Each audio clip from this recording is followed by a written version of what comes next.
story is an empowering message about taking control of your life, which is best reflected in Guy and Millie's storylines.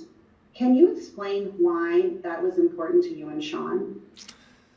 Yeah, the story being about taking control of your life and why that having that narrative, funneled through both my character and Jodie Comer's character of Millie, why that was important to me and why it was important to Shawn. I think most people can, at certain points in their lives look around and kind of pinch themselves and think, am I living in some kind of simulation here? Like, is this all for real? And I like the idea of people stepping out of the shadows and into their light and into their power and taking, some agency in their own outcomes. And that's really what this is about. And we're smuggling all of this into a video game premise, so to speak. But the movie really isn't a video game movie. I mean, it is a movie about taking control of your life. And it's all set within a huge action, adventure, comedy, romantic kind of movie, and it's a type of movie they don't, usually make anymore. These are, everything is a sequel or everything is based on a comic book or IP. So for us, it was really important to make a wholly original blockbuster summer film. Great. Why is this movie so relevant to our world today? So the question is why is the movie so relevant to our world today? I think a lot of people feel like their daily lives, I mean, while these are obviously not, I'm not being literal with this, a lot of people sometimes feel like they've spent their day being shot, stabbed, run over, smashed in the face and stripped of their dignity. And that's kind of what happens with NPCs in this movie. And NPCs means non-playable character.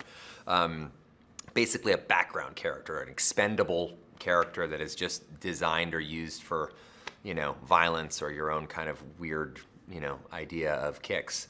So I think it's relevant today because, I think that's something a lot of people kind of feel, both figuratively and literally. So, there's a lot going on in the world, and, to produce a movie that is, a fastball of joy is, I think, much needed respite in the storm of today. So I'm pretty happy about that. Great answer. Let's talk about the blue shirt. What does it symbolize, and can you explain its significance to someone who hasn't seen the film?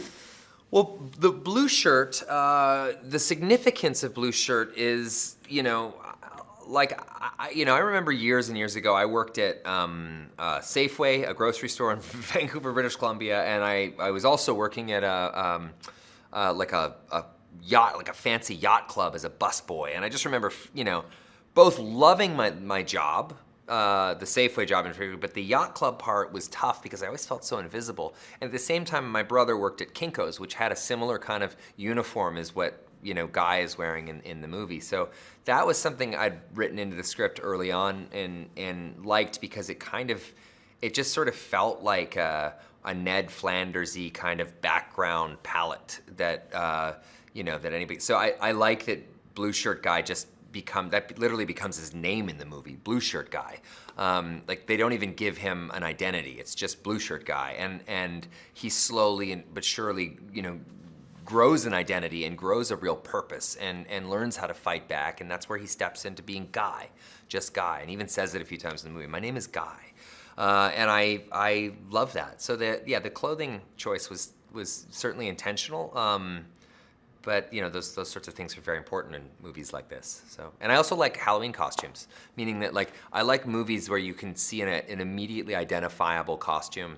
And the following Halloween, if you see somebody dressed in that, you're like, oh, that's from the movie, blah, blah, blah. So that's part of it too, is I like that it was immediately identifiable as Guy from our movie. How excited are you for the audiences to finally be able to see Free Guy on the big screen in theaters, no less? Why is that so important for this film?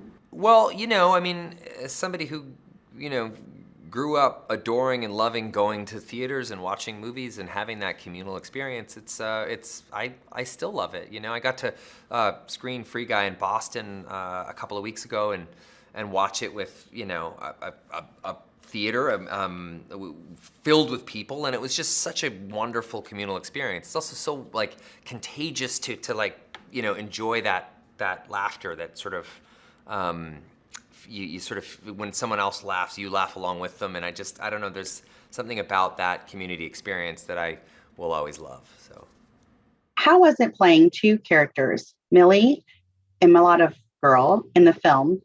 What was that like when you drew into the role? Yeah, I think for me, the idea of playing the two characters was something that I found really attractive, and was a huge reason why I was interested in being part of the film. You know, when I first read the script, I was so intrigued as to how they were gonna kind of explore and show the two worlds on screen. And I think for me, the biggest thing to kind of differentiate the two was physicality. You know, Millie has her strengths in very different ways. You know, she has a very firm belief in herself and who she is, and what's right. Whereas Molotov is all about the exterior. You know, it's what she's physically able to do and how she kind of navigates the video game. So it was great for me. It was something that was like a, you know, a huge conversation with, especially with Shawn, our director, you know, from the very early stages as to what's the costume going to be like, accents, how would she speak in the video game. There was a lot of kind of freedom in that. But it was always important for there to be a real essence of Millie within Molotov. We didn't want them to feel disconnected in any way. So hopefully they didn't. How is it working with funny guys like Ryan Reynolds, Lil Rel Howery, Utkarsh Ambudkar, and Taika Waititi? Was everyone cracking up between lines? Was there a lot of ad-libbing going on? I think out of everyone, I was definitely probably one of the ones who was cracking up a lot, especially with Ryan, you know, because I had a lot of time spent with Ryan. There's actually a scene in the film where we're eating bubblegum ice cream, and he says a joke, and he probably had like 5 jokes ready, and there was a lot of takes of me just hysterically laughing, and I think Shawn was like, you can just laugh a little bit less, she's a little bit cooler than that. So yeah, it was great. I mean, it just, you know, that kind of atmosphere just trickled all the way through the set. It was a very easygoing, fun set to be on, and to get to witness how, you know, Ryan and Utkarsh and Taika work. There was one day I went to set because I had a costume fitting and Taika was filming, and he was improvising for about 10 minutes.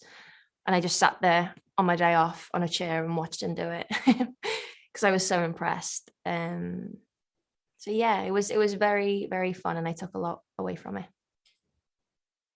Great, thank you. Ryan Reynolds calls this film a fastball of joy. Why is that? And was that something that you could sense when filming? Definitely. It is a fastball of joy. I feel like that's a perfect catchphrase from Ryan. And I think it's hugely down to the people who were making it. You know, I've said this before, but from the moment I met Shawn and Ryan at my audition room in New York, I flew over there. I just finished Killing Eve like the day before, and they were so welcoming, and it felt like a safe space to play around and try different things. You know, I didn't feel like I was being judged in any way. They were really rooting for me to do the best work that I could, and that continued through the whole shoot. It was impossible not to have a good day when you were on set, you know, because it is silly and it has a lot of heart, and we all had such an amazing time making it that I feel like you can't help but feel and experience that when you're sat watching it at home or in the cinema. Did you do your own stunts in the film? How was that? And how much time did you spend in training for these scenes? Yeah, so I think for me, the stunts were definitely the biggest challenge. It was definitely the most I've done in any project I've been a part of. I did as much as I could. I was really determined to do that. But I had an incredible stunt double called Haley Wright, who did the really, really cool stuff. I can't take credit for that. But yeah, there's some huge action sequences in this film. So when I got to Boston, I got there a couple of weeks before we started filming. and I would do like an hour of my own kind of personal fitness workout, and then I would do like 3 hours a day with the stunt team. Because what I've learned about stunts is they're very much like a dance. It's all choreography, and you've got to focus on what you're doing. You've got to make it feel real, but then you also have to keep the person opposite you safe. Like there's so much that goes into that. And it's the closest I've ever worked with a stunt department. And I just I take my hat off to them all, because without them, the film would not be what it is. Yeah, this is the generic for the global generic for Disney. Ryan Reynolds calls this film a fastball of joy. Why is that? And was that something that you could sense when you were filming it? Sure, yeah. Ryan did call this a fastball of joy. And I think when you see the movie, it's pretty clear why. The pace is really quick. It's definitely got comedic elements, action elements, some romantic elements. But on set, I mean, it was just a real blast to make this movie and to be surrounded with such incredible talent every day. So, yeah, it was amazing. How excited are you for audience to finally be able to see Free Guy and on a big screen in theaters, no less? Why is that so important with this film? How excited am I to have people see it? Very excited. I mean, it was supposed to come out. It feels like it's supposed to come out. I guess a year ago with 4 different release dates, so it feels like a long time coming. And especially in theaters, which I think is so important. One of the reasons that they really were insistent on that is just because this is a movie that is so amazing to see with a group of people, like a large audience. I mean, visuals alone, all the special effects, I think that's reason to go see it. But there are comedic moments, there are sort of dramatic moments that happen throughout the film that, lend themselves to be with a big group of people. I think it brings people together. Without giving too much away, your character has a great arc in the film. As an actor, is that something you look for in a role? Yeah, my character Keys in the film does have a really great arc in the movie. I really enjoyed where we sort of pick up with him. He's kind of at a very low point in his life, and kind of the backstory leading up is one of anticipation. He creates this game with his best friend, sells the content, and then kind of it gets shelved. And his dream kind of crumbles, and then he ends up working at this company. So I really enjoyed that we pick him up at a low point, and then kind of, the story kind of elevates from there. It's rare than you might think to find characters with good arcs, and it's always, it's always amazing when you get to play somebody who goes through a real transformation throughout the film, and that was a challenge that was, I was looking forward to. Right. In the film, many of the characters have avatars within the game itself that are polar opposites of who they are in the real world. What can you tell us about Key's avatar? Sure, yeah. Keys' avatar in the game is a police officer. He's not one by nature to break the rules, so he is, in fact, as this coder, he is kind of the enforcer of the game, making sure that, no nonsense is going on. So it's kind of, appropriate that he wears this cop outfit.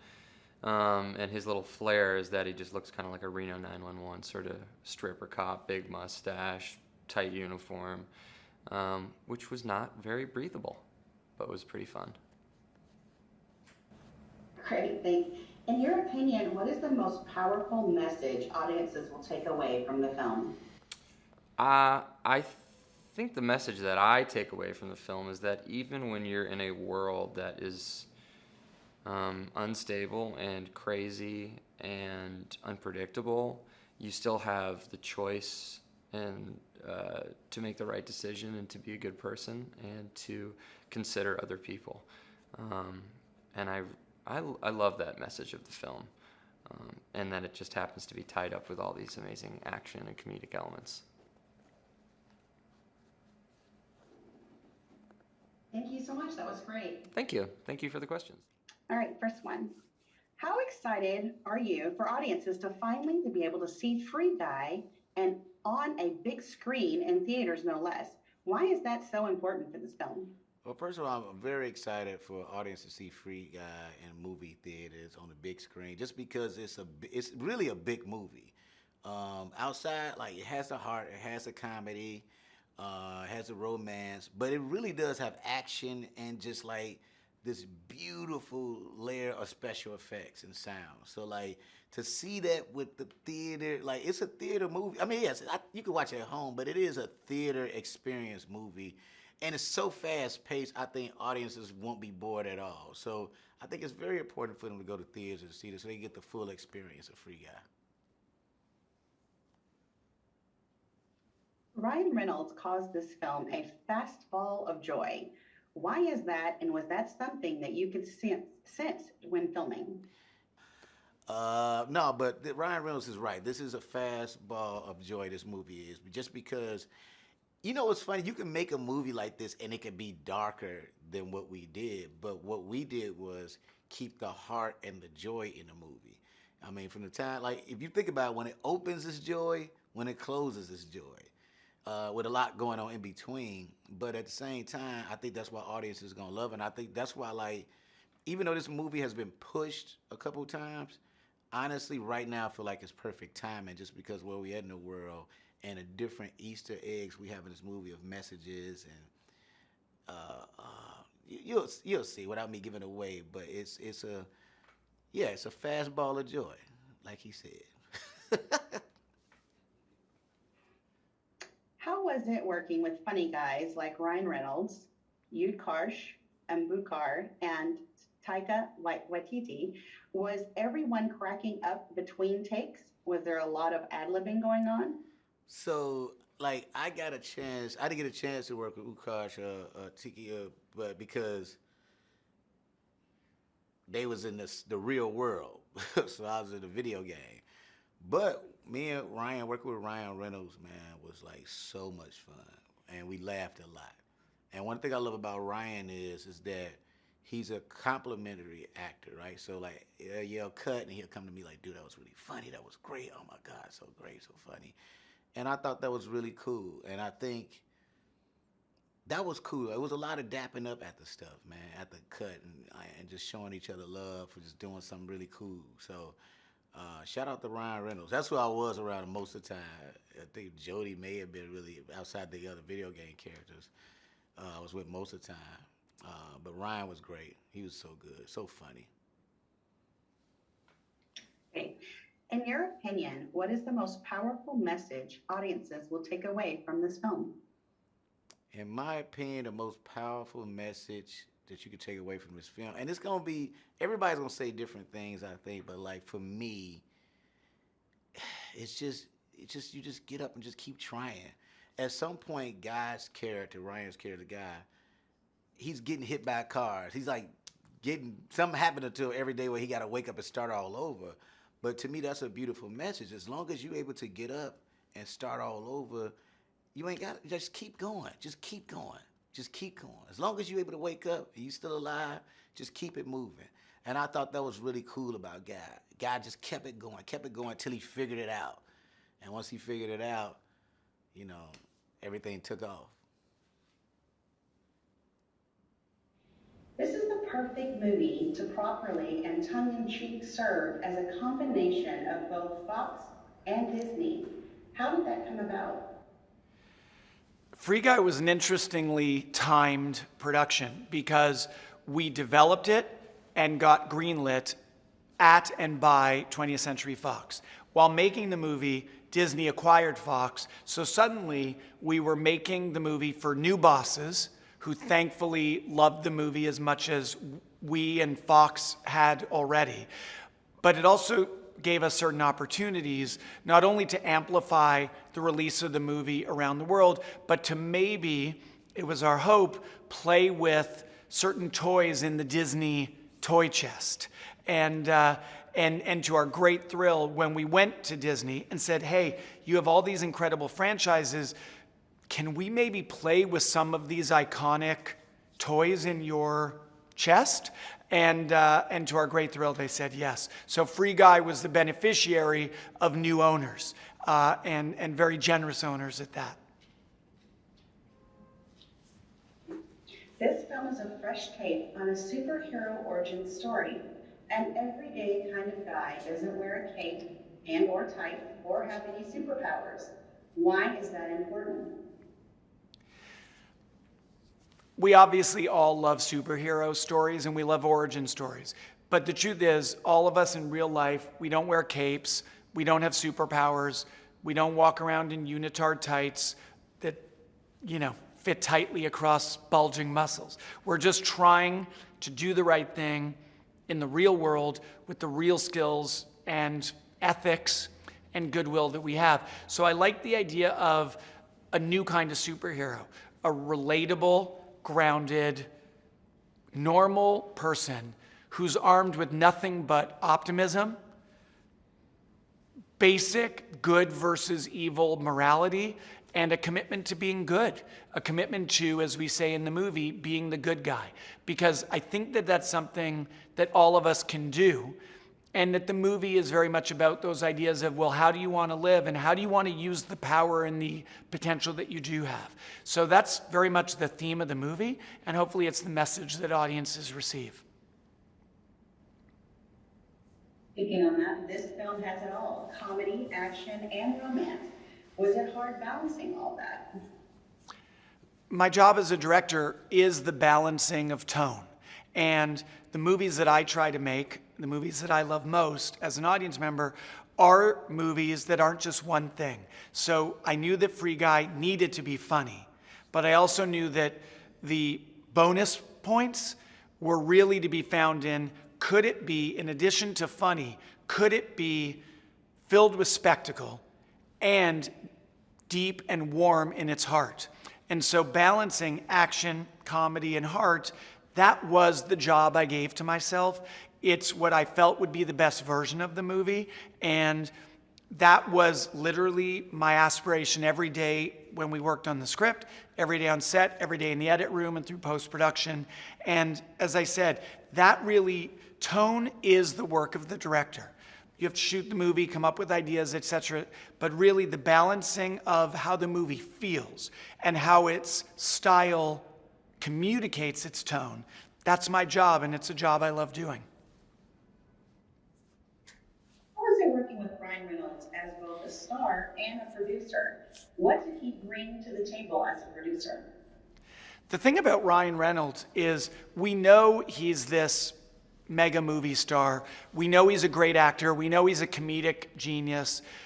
What I didn't know, and what people would be astounded to learn, is that he's also, and I'm not just saying this, he may be the best producer I've ever produced alongside in my career. And this was my 12th movie. Ryan, when he signs on to produce something, he brings all of himself. He brings his creative ideas in script. He often does a lot of the rewriting himself. He sat there in the edit room with me, cutting the movie, coming up with new ideas, new jokes, new scenes, which we would then go and shoot with literally a home camera on the weekends. And we would edit it into the movie and try new versions of the movie. So Ryan is a full service partner, and he is as formidable and as additive as a producer as he is as a movie star. I got caught up in that answer. Lost track. It's true. Great job. Since much of the film takes place within a video world, did that give you free rein as filmmakers to do whatever you want? The fun opportunity of Free Guy is that it's a video game movie that is not beholden to any video game. So as a director, I'm able to not only create the movie on your screen, but I was able to design and devise my own video game however I wanted. So there was literally maximum freedom, because the whole video game world of Free City is a world with no rules. So similarly, as a director, to be able to create a game world, a fictional world with no rules and where everything is possible, where literally the world can reshape visibly and physically around you, that was every director's dream, because I was able to create and brainstorm and try stuff with no regulator, no limiter on what made sense, because it all makes sense, because I was the creator of that world within the world. As a filmmaker, how important was it to maintain authenticity within the gaming universe, and how did you go about accomplishing that? With Free Guy, I knew that I wanted a movie for everyone, and not just a movie for the gaming audience. But I also knew that if I didn't get the gaming right, if I didn't make a movie that felt authentic to gamers, I had failed, and I would be called out on it. So the first thing Ryan and I both did is we acknowledged to everyone on the team, we are not hardcore gamers. Let me admit that up front. Let me name that up front. And so I surrounded us with a visual effects department, an art department, a prop department, a cinematography and camera department filled with people who were much more fluent in the language of gaming than we were. And so you kind of shore up your deficits with strength. And so it was, every movie is incredibly collaborative. This one might have been even more than normal because I really wanted to get the gaming aspect right. I did it with collaborators who were very game fluent. I also consulted extensively in pre-production and in development of the script with game designers, game publishers, and people who lived and breathed in that world and in that community and culture. Thank you, those are great. Thank you.